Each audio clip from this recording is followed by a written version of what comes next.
Lampard merasa seperti babysitter di periode kedua latih The Blues. Frank Lampard mengaku periode kedua saat menangani si biru lebih terasa seperti pengasuh ketimbang pelatih. Namun ia tetap mengambil banyak pelajaran dari situasi sulit tersebut. Pria 46 tahun itu baru saja ditunjuk melatih Coventry City yang bermain di kasta kedua Liga Inggris. Ini merupakan pekerjaan pertamanya sejak meninggalkan The Blues pada akhir musim 2022-2023. Saat itu, ia ditunjuk sebagai caretaker menggantikan Graham Potter yang dipecat. Namun berbeda dengan di periode pertama yang masih memiliki rekam jejak bagus meski tanpa gelar, periode kedua Lampard bak bencana. Hanya satu kemenangan yang diraih dalam 11 laga, Chelsea juga menelan 8 kekalahan, termasuk 2 kali dari Real Madrid di Liga Champions. Citra sang legenda pun jadi tercoreng. Namun saat itu si biru sedang dalam masa transisi kepemilikan dari Roman Abramovich ke Todd Boehly dan kawan-kawan. Situasi internal pun tak kondusif. Ditambah dengan skuad gemuk dan pergantian pelatih sampai 4 kali membuat performa di lapangan menjadi labil. Bersama Lampard, si biru akhirnya finish ke-12 di Liga Inggris, terburuk dalam 25 tahun ke belakang. Ia lalu digantikan Mauricio Pochettino, yang kini juga sudah pergi dan digantikan Enzo Maresca. Tugas saya saat itu seperti pengasuh anak. Saya belajar banyak hal. Bukan dalam konteks melatih, itu bukan pekerjaan melatih, tapi mengasuh bayi. Saat transisi berlangsung, ujar Lampard dalam jumpa pers pertama sebagai manajer Coventry, dikutip The Athletic. Saya belajar bahwa jika Anda tidak mendapatkan lingkungan yang tepat, maka akan sangat sulit untuk berhasil, dan Chelsea saat itu sedang dalam masa transisi. Sekarang, seperti yang bisa kalian lihat, lingkungan di sana sedang berubah dan kalian dapat melihat hasilnya, tegas mantan kapten Chelsea itu. Berbeda dengan saat menjadi pemain, karir Lampard sebagai manajer sejauh ini tergolong biasa-biasa saja. Capaian terbaiknya, yakni menjadi runner-up Piala FA pada 2020 bersama The Blues.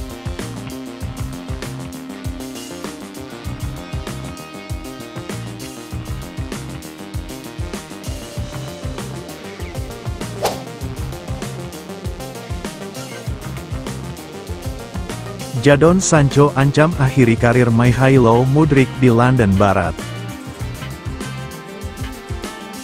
Setelah masa sulit bersama Setan Merah, semuanya berjalan baik bagi Jadon Sancho selama masa peminjamannya di The Blues, dan sampai-sampai mengancam akan mengakhiri karir Mikhailo Mudryk di Stamford Bridge.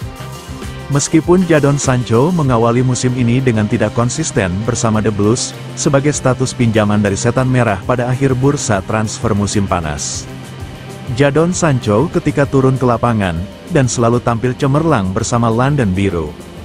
Hal ini ditegaskan dalam pertandingan Conference League si biru dengan Heidenheim pada hari Jumat dini hari, tanggal 29 November tahun 2024.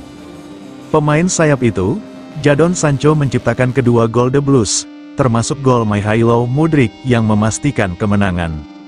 Itu adalah gerakan yang diselesaikan dengan indah oleh pemain internasional Ukraina, yang menyapu umpan rendah ke sudut atas gawang. Namun, momen-momen seperti itu sangat jarang terjadi bagi Mikhailo Mudryk, yang menemukan tempatnya di Chelsea setelah mendapat tekanan yang semakin meningkat dari Sancho. Tidak dapat dipungkiri bahwa Mikhailo Mudryk telah menjadi salah satu pemain terbaik di Conference League musim ini. Dalam 4 pertandingan, Mikhailo Mudryk telah mencetak 3 gol dan 3 assist. Namun ini bukanlah tolok ukur yang ingin digunakan The Blues untuk menilai diri mereka sendiri. Sepak bola Eropa bagi si biru saat ini menjadi tontonan sampingan bagi tim Liga Primer. Mereka bermain melawan tim yang levelnya jauh di bawah The Blues, dan meskipun Chelsea telah mengalahkan mereka secara profesional, pada kenyataannya akan menjadi kejutan besar jika mereka tidak dapat melaju jauh dalam kompetisi tersebut. Meskipun pelatih si biru, Enzo Maresca menggunakan skuad cadangannya. Meskipun salah jika menganggap kontribusi Mikhailo Mudryk tidak berharga, si biru seharusnya memiliki pemain yang mencatatkan angka seperti ini. Heidenheim adalah lawan terberat The Blues sejauh ini. Jadi kembalinya Jadon Sancho dari cedera untuk memberikan beberapa assist lebih menarik perhatian. Tentu saja, Jadon Sancho mendapat pujian dari manajer Enzo Maresca. Saya sangat senang dengan Jadon, dia bisa menjadi pemain penting bagi kami, kata pelatih asal Italia itu setelah pertandingan. Jadon Sancho, bagaimanapun, telah menunjukkan kapasitasnya untuk tampil gemilang di Liga Primer bersama Chelsea. Dalam 5 penampilan sebagai starter di arena tersebut, ia telah memberikan 3 assist. Sementara itu, Mykhailo Mudryk belum memberikan kontribusi gol musim ini, meskipun hanya tampil sebentar di bangku cadangan. Namun, ia telah berada di klub selama hampir 2 tahun dan hanya memberikan 4 assist Liga Primer dalam lebih dari 2000 menit, dan hanya 1 lebih banyak dari Jadon Sancho dalam beberapa minggu. Dengan keduanya menempati sayap kiri, sangat jelas bahwa Enzo Maresca harus memilih antara Mykhailo Mudryk dan Jadon Sancho.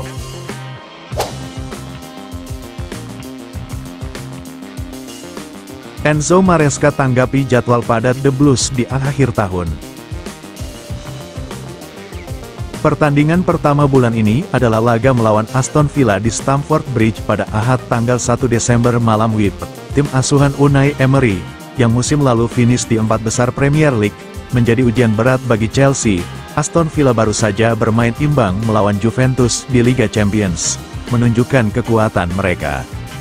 The Blues sendiri meraih kemenangan 2-0 melawan Heidenheim di Jerman dalam ajang Conference League, dengan skuad yang dirotasi. Setelah kembali ke Cobham, tim langsung mempersiapkan diri untuk menghadapi Villa. Enzo Maresca mengonfirmasi akan kembali merotasi pemain untuk menjaga kebugaran tim. Strategi ini terbukti efektif sejauh ini, membawa Chelsea bersaing di 4 besar Premier League dan memimpin klasemen Conference League. Dengan 9 pertandingan di Desember dan jeda yang singkat, kami harus beradaptasi. Rotasi pemain sangat penting untuk menjaga performa tim, ujar Maresca. Ia juga mengakui bahwa jadwal yang tidak merata menjadi tantangan tersendiri. Southampton bermain Jumat, sementara kami bermain Ahad dan bertemu mereka lagi pada Rabu. Ini tidak normal, tetapi kami akan mempersiapkan diri sebaik mungkin untuk memenangkan setiap pertandingan, tambahnya. Setelah 12 pertandingan, The Blues berada di posisi yang cukup baik di klasemen.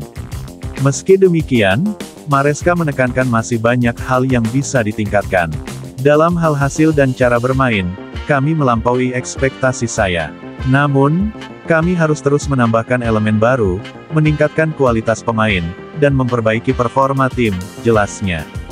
Manajer Chelsea Maresca juga menyebutkan persaingan ketat dengan tim-tim besar seperti The Citizen, Arsenal, dan Liverpool. Kami akan bersaing di setiap pertandingan dan melihat di mana posisi kami di akhir musim, tutupnya.